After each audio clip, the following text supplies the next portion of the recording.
நெல்லை பாஜக வேட்பாளர் நயினார் நாகேந்திரனுக்கு எதிரான வழக்கில் நடவடிக்கை எடுக்க வேண்டும் என்று சென்னை உயர்நீதிமன்றம் உத்தரவு பிறப்பித்திருக்கிறது. தாம்பரம் ரயில் நிலையத்தில் 4 கோடி ரூபாய் பணம் கைப்பற்றப்பட்ட வழக்கில் நயினார் நாகேந்திரனுக்கு எதிராக முதல் தகவல் அறிக்கை பதிவு செய்யப்பட்ட நிலையில் தற்போது சென்னை உயர்நீதிமன்றம் அதன் மீதாக நடவடிக்கை எடுக்க வேண்டும் என்று உத்தரவு பிறப்பித்திருக்கிறது. அண்மை செய்தியாக நாம் பார்த்துக் கொண்டிருக்கிறோம். இது குறித்த கூடுதல் விவரங்களை செய்தியாளர் கிருஷ்ணமூர்த்தி வழங்க நாம் கேட்கலாம். வணக்கம் கிருஷ்ணமூர்த்தி, இந்த வழக்கு தொடர்பான கூடுதல் விவரங்கள் சொல்லுங்கள். வணக்கம். திருநெல்வேலி தொகுதி சுயேட்சை வேட்பாளர் ராகவன் என்பவர் தாக்கல் செய்துள்ள தேர்தல் மனுவில் பாஜக வேட்பாளர் நயினார் நாகேந்திரன் சார்பில் வாக்காளர்களுக்கு விநியோகித்துக் கொண்டு செல்லப்பட்ட 4 கோடி ரூபாய் பணம் தாம்பரம் ரயில் நிலையத்தில் பறிமுதல் செய்யப்பட்டிருந்தது. இதே போல காங்கிரஸ் வேட்பாளர் ராபர்ட் ப்ரூஸ் சார்பாக வாக்காளர்களுக்கு வழங்குவதற்காக திருநெல்வேலி கிழக்கு மாவட்ட செயலாளர் அலுவலகத்திலிருந்து சுமார் 28,50,000 ரூபாய் பறிமுதல் செய்யப்பட்டுள்ளது என்றும் தெரிவிக்கப்பட்டுள்ளது.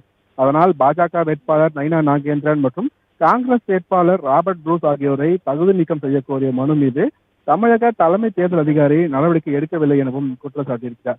இருவரையும் தகுதி நீக்கம் செய்ய தேர்தல் ஆணையத்திற்கு உத்தரவிட வேண்டும் எனவும் மனுவில் கோரிக்கை அவர் வைத்திருக்கிறார். மேலும் இருவருக்கு எதிராக சட்டவிரோத பண பரிமாற்ற சட்டத்தின் கீழ் நடவடிக்கை எடுக்க அமலாக்கத்துறைக்கு உத்தரவிட வேண்டும் எனவும் அந்த மனுவில் அவர் கோரிக்கை வைத்திருக்கிறார்.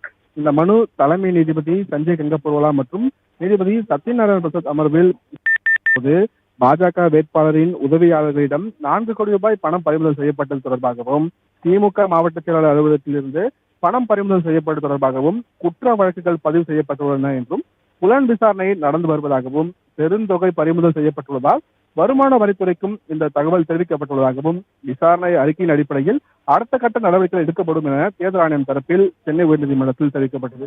இதை பதிவு செய்து கொண்ட தலைமை நீதிபதி அமர்வு பணம் பறிமுதல் தொடர்பாக மனுதாரர் அளித்த புகார் மீது நடவடிக்கை எடுக்க தேர்தல் ஆணையத்திற்கு உத்தரவிட்டு இந்த வழக்கையும் முடித்து வைத்திருக்கிறார். அருணேஷ்,